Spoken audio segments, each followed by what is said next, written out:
Katrina, hi. Relations between the two haven't been great in recent months, but why is China doing it right now?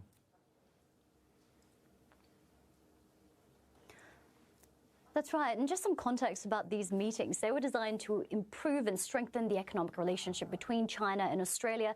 But these meetings haven't actually been held since 2017. And this announcement was announced by China's National Development Reform Commission, a very important body here in Beijing.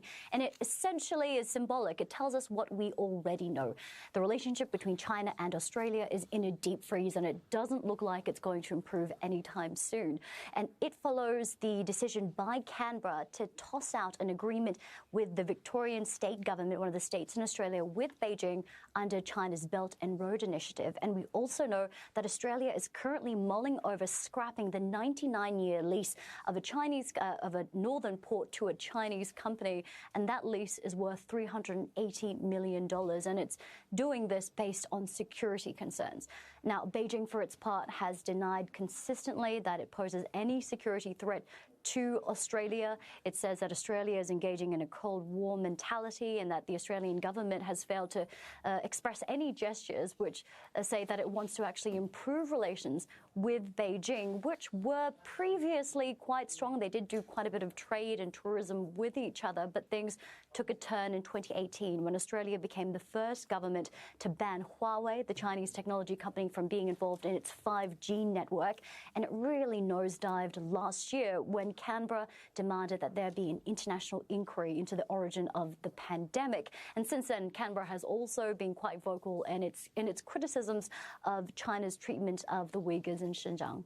One wonders how long it will take for this relationship to be repaired, because, as you just suggested, there is a short and a long-term impact to this sort of fracas.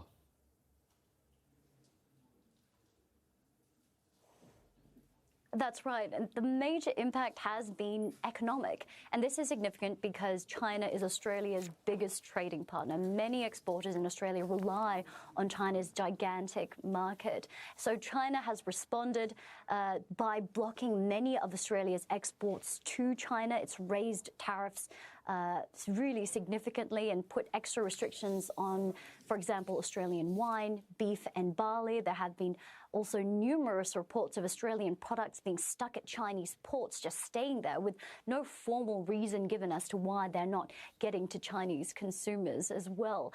Although it is significant to note that China does continue to import Australian iron ore, which is a resource that it badly needs. But this is not the first time that China has used its economic might to essentially penalize countries that it's not happy with. It's done this with Norwegian salmon. It's done this with Taiwanese pineapples.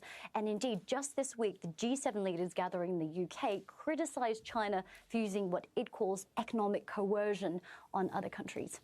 Katrina, thanks very much for the update. Katrina Yu there for us in Beijing.